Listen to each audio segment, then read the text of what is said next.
पाशाङ्कुशधरं देवं वन्देऽहं गणनायकम्।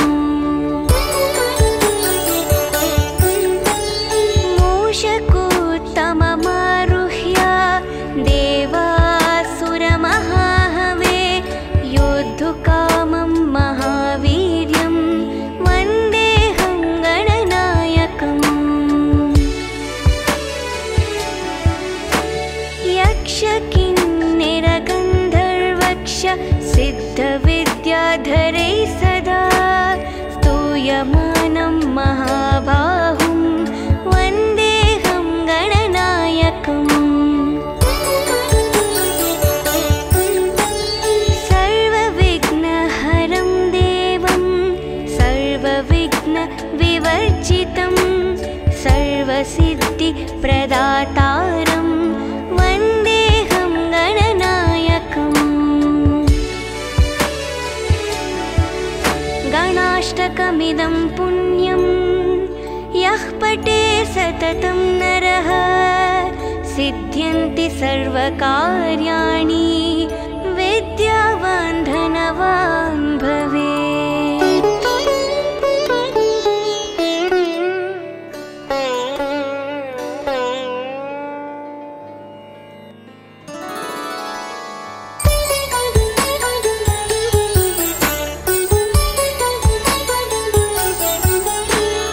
एकदन्तं महाकायं तप्तकाञ्चनसन्निभं लम्बोदरं विशालाक्षं वन्देऽहं गणनायकम्। मौञ्जीकृष्णाजिनधरं नागयज्ञोपवीतिनं बालेन्दुसुकलामौलिं वन्देऽहं गणनायकम्। अम्बिकाहृदयानन्दं मातृभिः परिवेष्टितं भक्तिप्रियं मदोन्मत्तं वन्देऽहं गणनायकम्।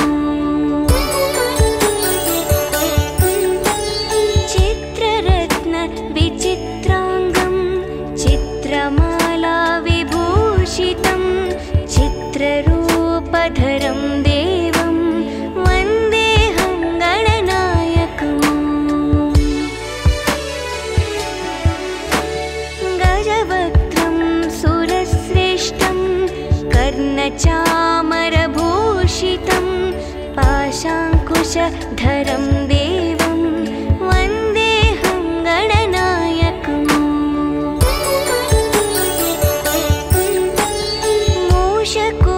मूषकोत्तममारुह्य देवासुरमहाहवे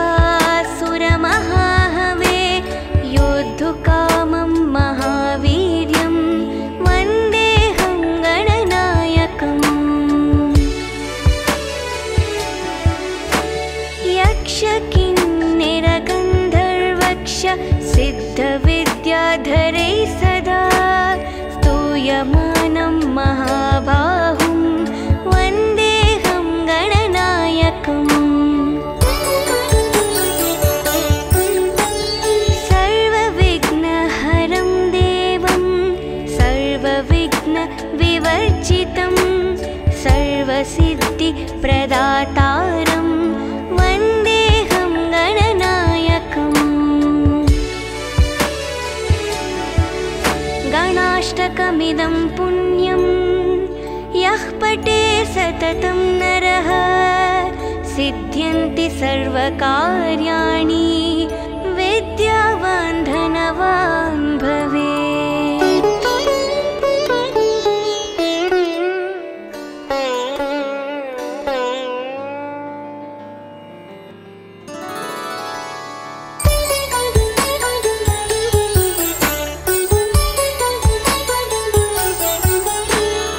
एकदन्तं महाकायं तप्तकाञ्चनसन्निभं लम्बोदरं विशालाक्षं वन्देऽहं गणनायकम्।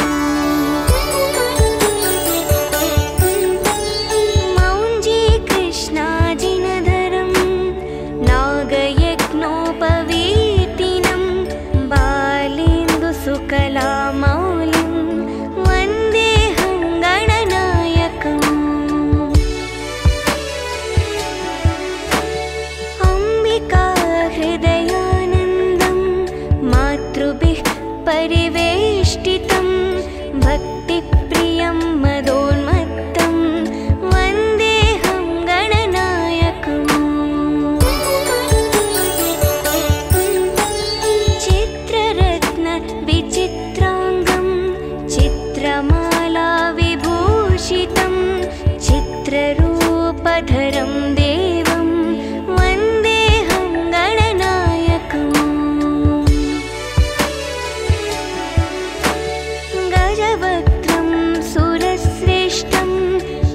कर्णचामरभूषितं पाशाङ्कुशधरं देवं वन्देऽहं गणनायकम् मूषकोत्तममारुह्य देवासुरमहाहवे योद्धुकामं महावीर्यं वन्देऽहं गणनायकम् यक्षकिन्निरगन्धर्वक्ष सिद्धविद्याधरै सदा स्तूयमानं महाबाहुं वन्देऽहं गणनायकम् सर्वविघ्नहरं देवं सर्वविघ्नविवर्जितं सर्वसिद्धिप्रदातारं वन्देऽहं गणनायकम् गणाष्टकमिदं पुण्यं यः पठे सततं नरः सिद्ध्यन्ति सर्वकार्याणि विद्यावान् धनवान् भवेत्।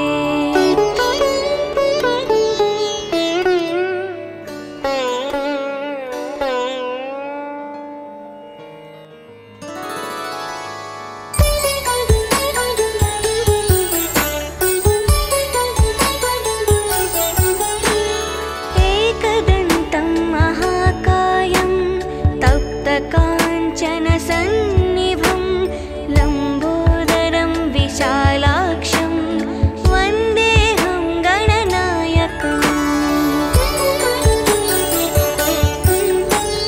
मौञ्जीकृष्णाजिनधरं नागयज्ञोपवीतिनं बालेन्दुसुकलामौलिं वन्देऽहं गणनायकम् अम्बिकाहृदयानन्दं मातृभिः परिवेष्टितं भक्तिप्रियं मदोन्मत्तं वन्देऽहं गणनायकम् चित्ररत्नविचित्राङ्गं चित्रमालाविभूषितं चित्ररूपधरं देवं वन्देऽहं गणनायकम् गजवक्त्रं सुरश्रेष्ठं कर्णचामरभूषितं पाशाङ्कुशधरं देवं वन्देऽहं गणनायकम्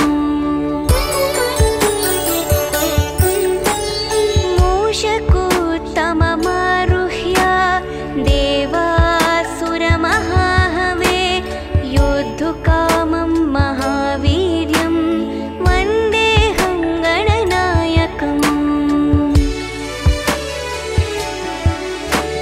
यक्षकिन्निरगन्धर्वक्ष सिद्धविद्याधरै सदा स्तूयमानं महाबाहुं वन्देऽहं गणनायकम् सर्वविघ्नहरं देवं सर्वविघ्नविवर्जितं सर्वसिद्धिप्रदातारं वन्देऽहं गणनायकम् गणाष्टकमिदं पुण्यं यः पठे सततं नरः सिद्ध्यन्ति सर्वकार्याणि विद्यावान् धनवान् भवेत्।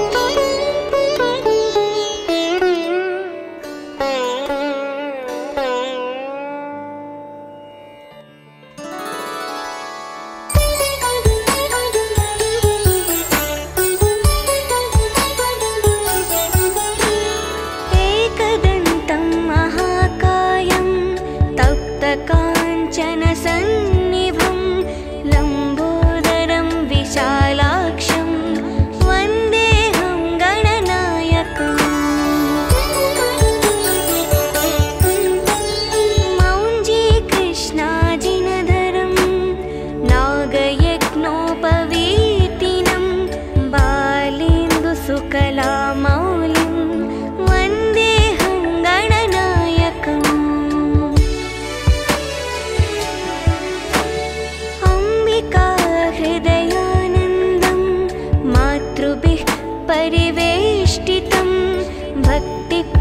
प्रदातारं मदोन्मत्तं वन्देऽहं गणनायकम्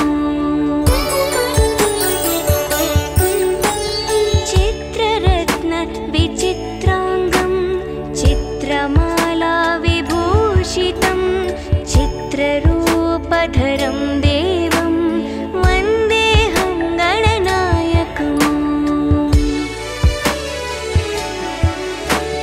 गजवक्त्रं सुरश्रेष्ठं कर्णचामरभूषितं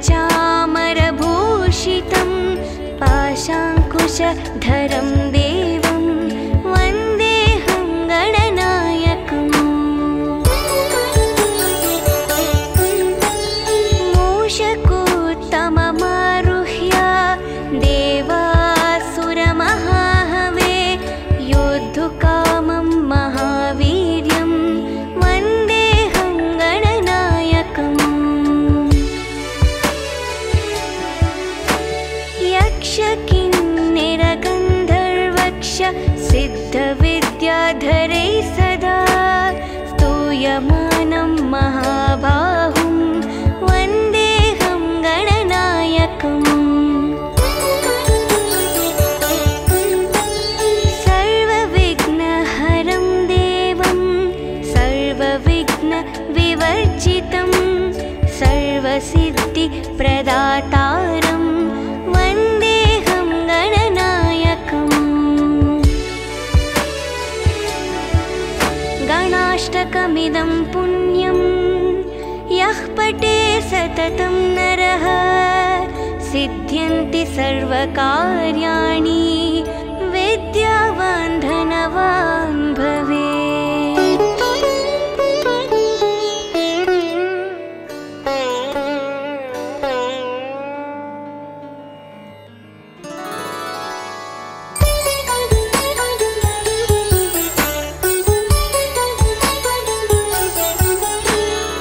एकदन्तं महाकायं तप्तकाञ्चनसन्निभं लम्बोदरं विशालाक्षं वन्देऽहं गणनायकम्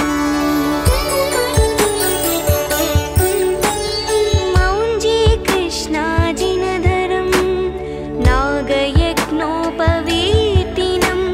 बालेन्दुसुकलामौलिं वन्देऽहं गणनायकम् अम्बिका हृदयानन्दं मातृभिः परिवेष्टितं भक्तिप्रियं मदोन्मत्तं वन्देऽहं गणनायकम् चित्ररत्न विचित्रांगं चित्रमाला विभूषितं चित्ररूपधरं देवं वन्देऽहं गणनायकम् गजवक्त्रं सुरश्रेष्ठं कर्णचामरभूषितं पाशाङ्कुशधरं देवं वन्देऽहं गणनायकम्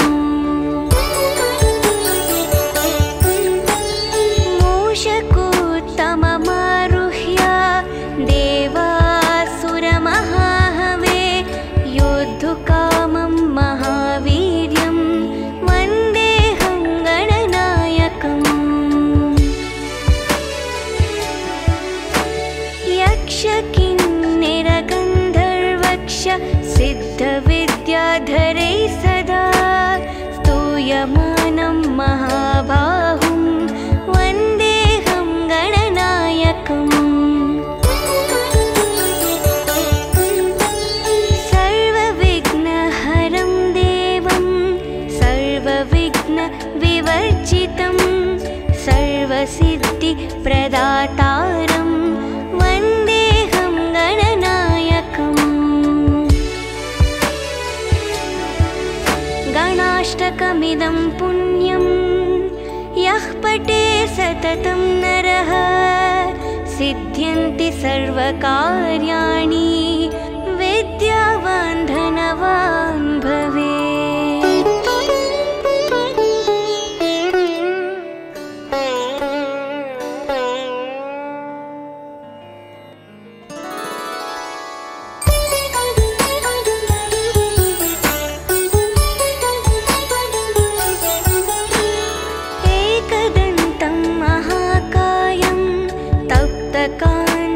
काञ्चनसन्निभं लम्बोदरं विशालाक्षं वन्देऽहं गणनायकम्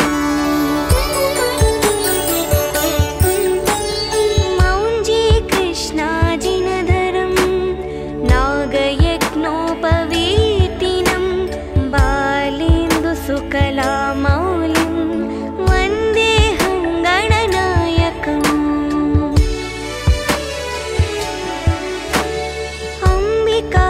हृदयानन्दं मातृभिः परिवेष्टितं भक्तिप्रियं मदोन्मत्तं वन्देऽहं गणनायकम्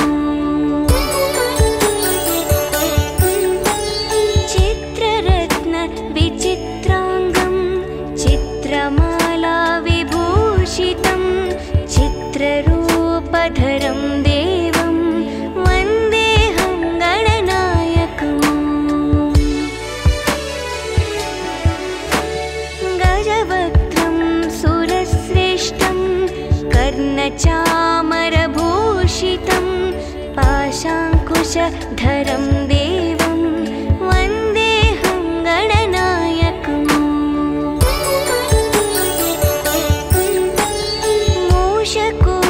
मूषकोत्तममारुह्य देवासुरमहाहवे योद्धुकामं महावीर्यं वन्देऽहं गणनायकम्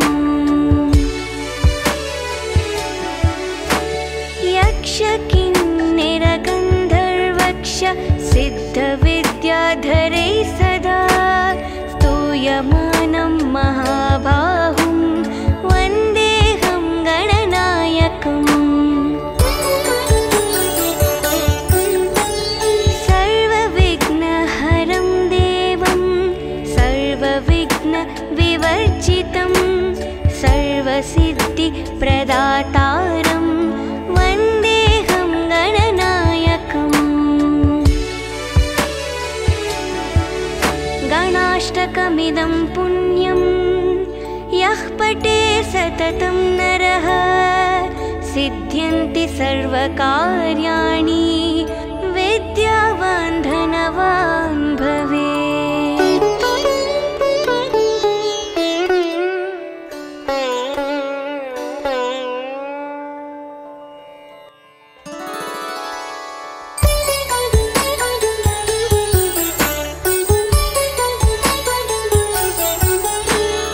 एकदन्तं महाकायं तप्तकाञ्चनसन्निभं लम्बोदरं विशालाक्षं वन्देऽहं गणनायकम्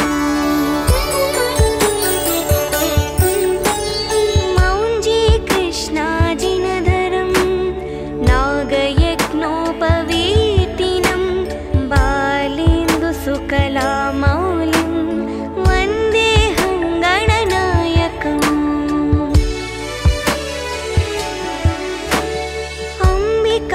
हृदयानन्दं मातृभिः परिवेष्टितं भक्तिप्रियं मदोन्मत्तं वन्देऽहं गणनायकम्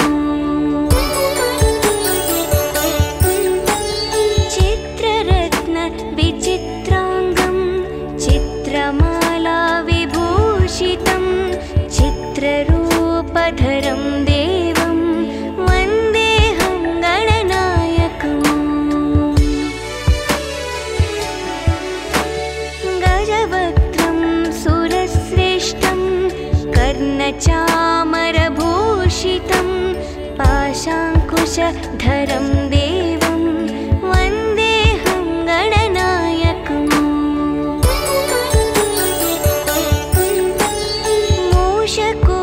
मूषकोत्तममारुह्य देवासुरमहाहवे योद्धुकामं महावीर्यं वन्देऽहं गणनायकम् यक्षकिन्निरगन्धर्वक्ष सिद्धविद्याधरैः सदा स्तूयमानं महाबाहुं वन्देऽहं गणनायकम्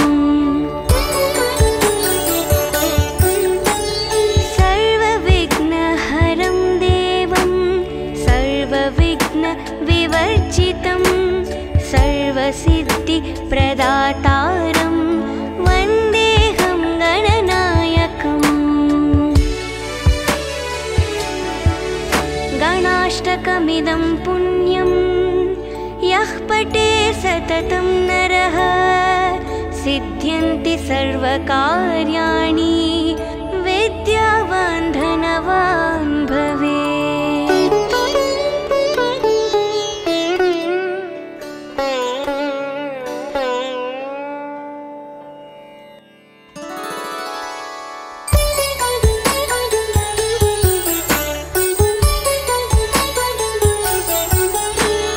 एकदन्तं महाकायं तप्तकाञ्चनसन्निभं लम्बोदरं विशालाक्षं वन्देऽहं गणनायकम्।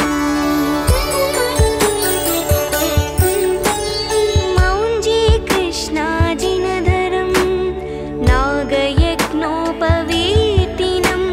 बालेन्दुसुकलामौलिं वन्देऽहं गणनायकम्।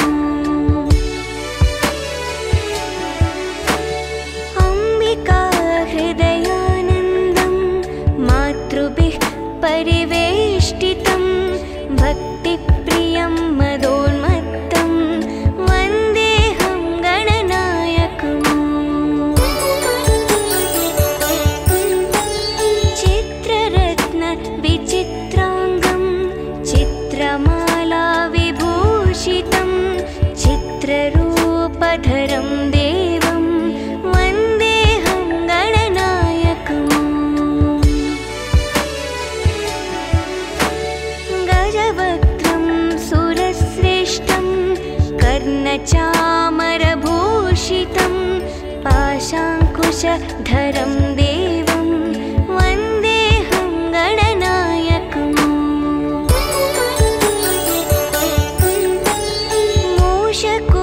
मूषकोत्तममारुह्य देवासुरमहाहवे योद्धुकामं महावीर्यं वन्देऽहं गणनायकम्। यक्षकिन्निरगन्धर्वक्ष सिद्धविद्याधरैः सदा स्तूयमानं महाबाहुं वन्देऽहं गणनायकम्।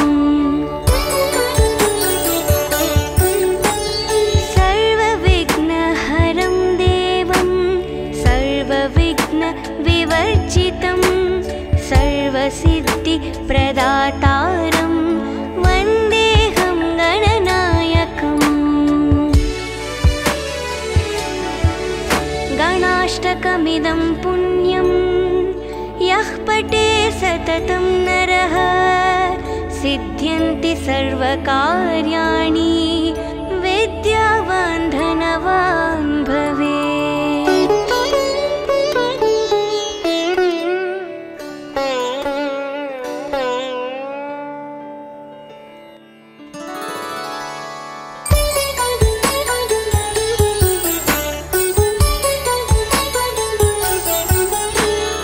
एकदन्तं महाकायं तप्तकाञ्चनसन्निभं लम्बोदरं विशालाक्षं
कर्णचामरभूषितं पाशाङ्कुशधरं देवं वन्देऽहं गणनायकम् मूषकोत्तममारुह्य देवासुरमहाहवे योद्धुकामं महावीर्यं वन्देऽहं गणनायकम् यक्षकिन्निरगन्धर्वक्ष सिद्धविद्याधरै सदा स्तूयमानं महाबाहुं वन्देऽहं गणनायकम् सर्वविघ्नहरं देवं सर्वविघ्नविवर्जितं सर्वसिद्धिप्रदातारं वन्देऽहं गणनायकम् गणाष्टकमिदं पुण्यं यः पठे सततं नरः सिद्ध्यन्ति सर्वकार्याणि विद्यावान् धनवान् भवेत्।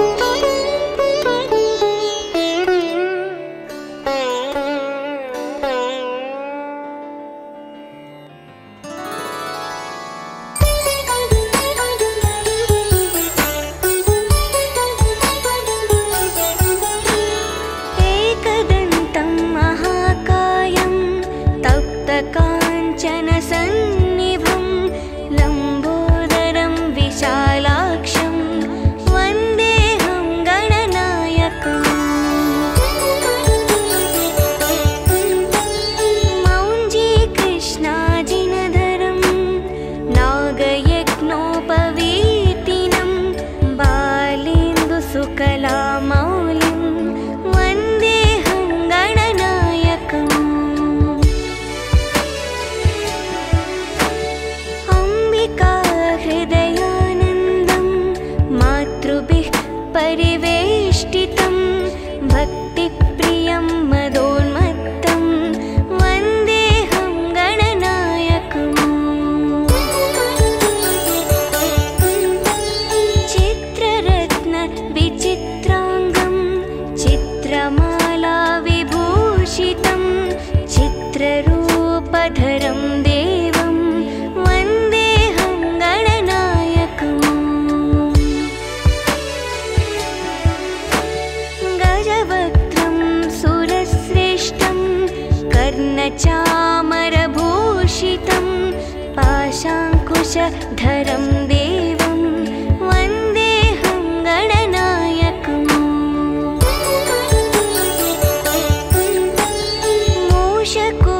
मूषकोत्तममारुह्य देवासुरमहाहवे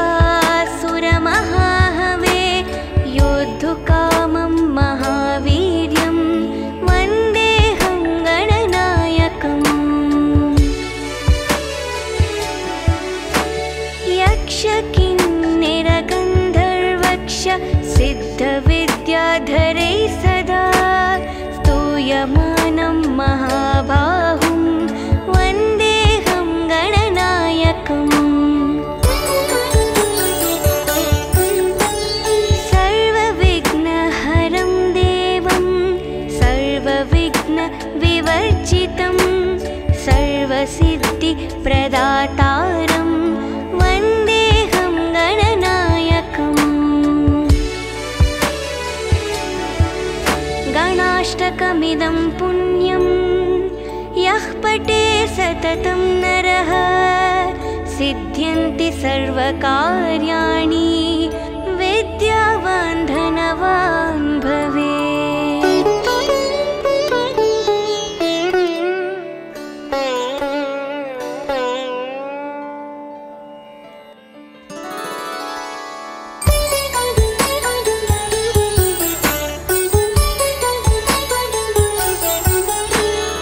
एकदन्तं महाकायं तप्तकाञ्चनसन्निभं लम्बोदरं विशालाक्षं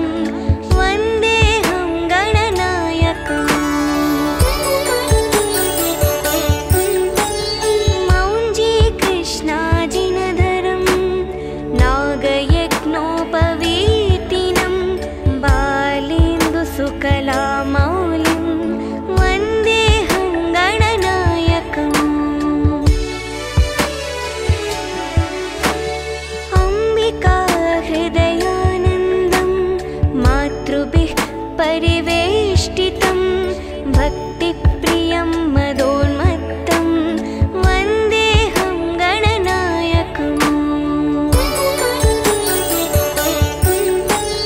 चित्ररत्नविचित्राङ्गं चित्रमाला विभूषितं चित्ररूपधरं देवं वन्देऽहं गणनायकम् गजवक्त्रं सुरश्रेष्ठं कर्णचामरभूषितं पाशाङ्कुशधरं देवं वन्देऽहं गणनायकम्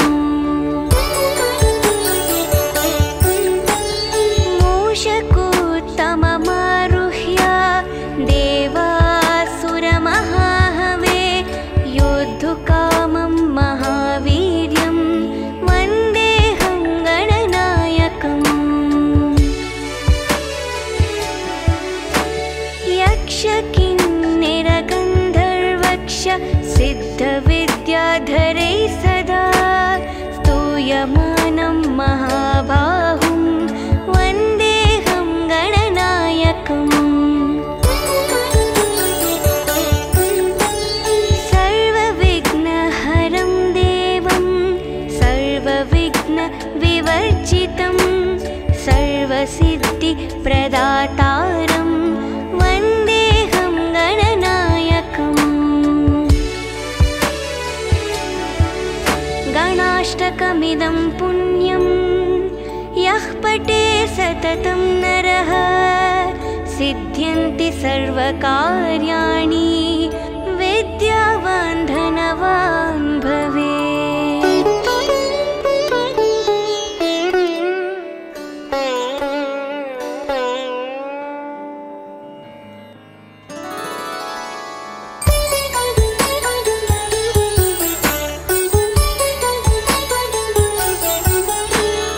एकदन्तं महाकायं तप्तकाञ्चनसन्निभं लम्बोदरं विशालाक्षं वन्देऽहं गणनायकम्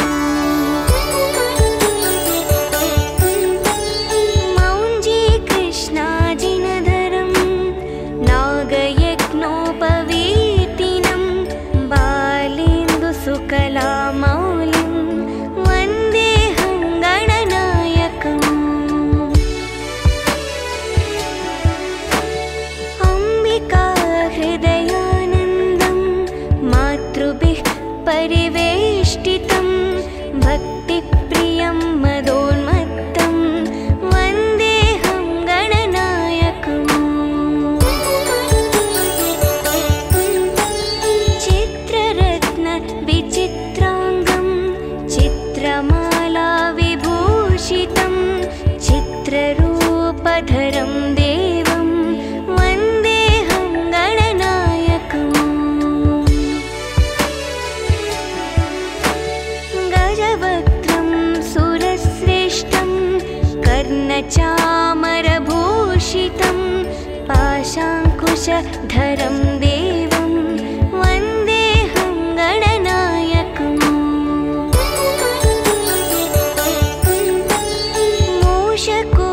मूषकोत्तममारुह्य देवासुरमहाहवे योद्धुकामं महावीर्यं वन्देऽहं गणनायकम् यक्षकिन्निरगन्धर्व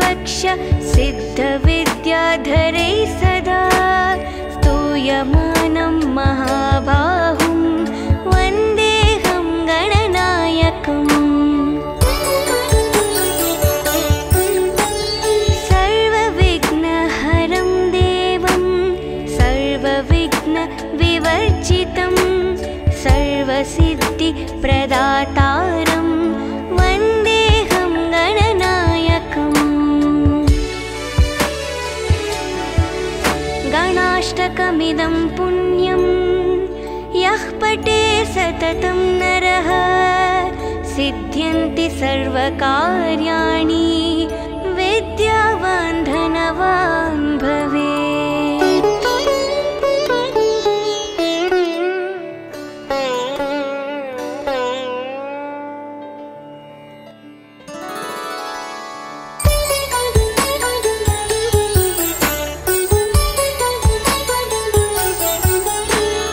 एकदन्तं महाकायं तप्तकाञ्चनसन्निभं लम्बोदरं विशालाक्षं वन्देऽहं गणनायकम्। मौञ्जीकृष्णाजिनधरं नागयज्ञोपवीतिनं बालेन्दुसुकलामौलिं वन्देऽहं गणनायकम्।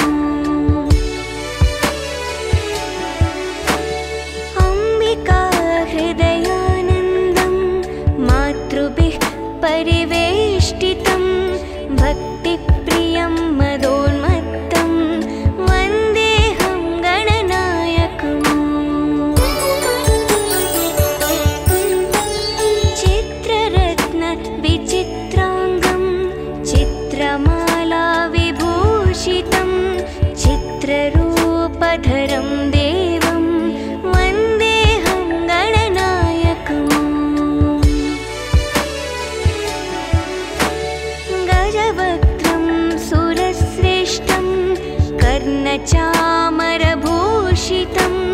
पाशाङ्कुशधरं देवं वन्देऽहं गणनायकम्। मूषकोत्तममारुह्य देवासुरमहाहवे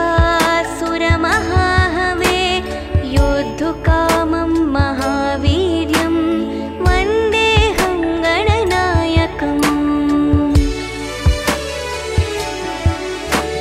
यक्षकिन्निरगन्धर्वक्ष सिद्धविद्याधरैः सदा स्तूयमानं महाबाहुं वन्देऽहं गणनायकम्।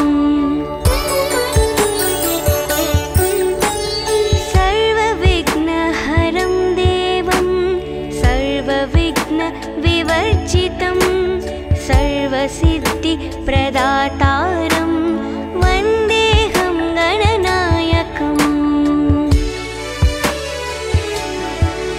गणाष्टकमिदं पुण्यं यः पठे सततं नरः सिद्ध्यन्ति सर्वकार्याणि विद्यावान् धनवान् भवेत्।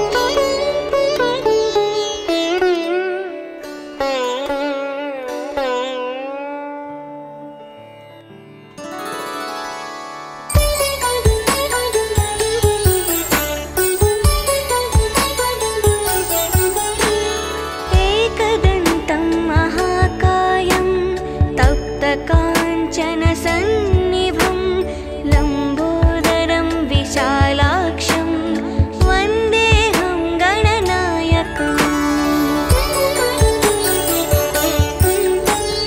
मौञ्जीकृष्णाजिनधरं नागयज्ञोपवीतिनं बालेन्दुसुकलामौलिं वन्देऽहं गणनायकम्।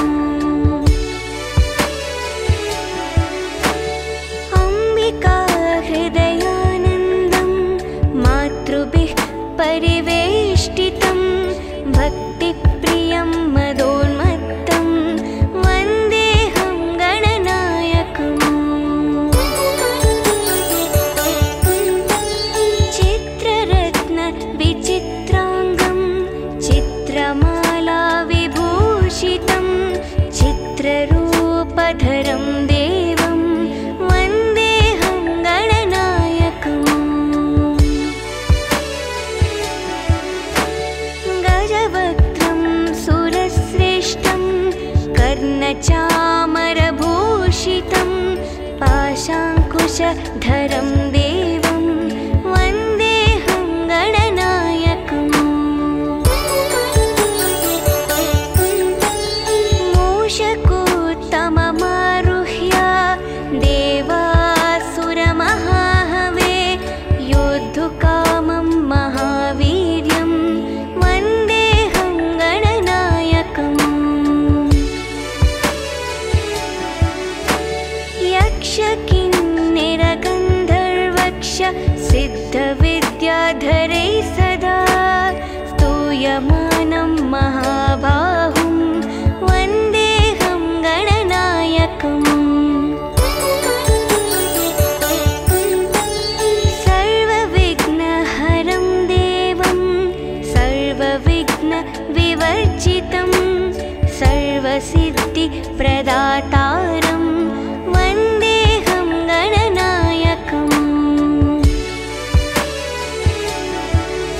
गणाष्टकमिदं पुण्यं यः पठे सततं नरः सिद्ध्यन्ति सर्वकार्याणि विद्यावान् धनवान् भवेत्।